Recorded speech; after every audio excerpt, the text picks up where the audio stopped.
من همین در دست من روزنامه چراغ روز در همینجا سخنرانی شما در اجلاسیه ششم مجلس عالی جمهوری است. ما را امروز از روی ترس بالای دست میگردانند، ولی روزی می شود که از گلویتان میگیرند.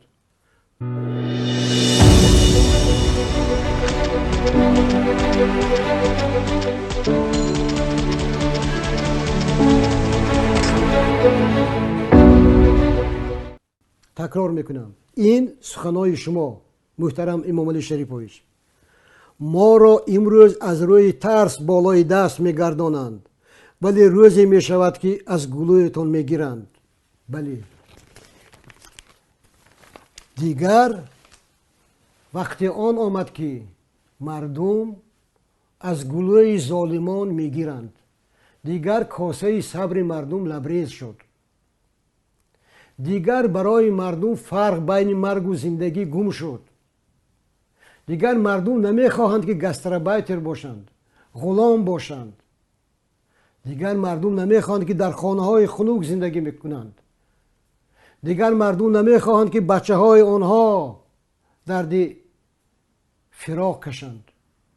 دیگر نمیخواهند که بچه های آنها غلام شوند، غلام باشند، غلامانه زندگی کنند. برای همین دیگر وقت صبر و تحمل نیست.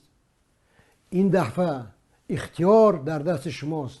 شما باید انتخاب کنید و یگانه راه اشتراک نکردن شما در انتخابات است. به حق مردم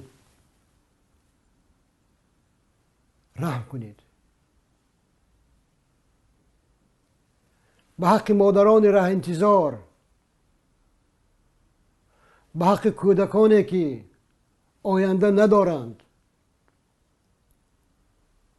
شما رحم کنید. به این خلق رحم کنید. 20 سال طاقت کرد.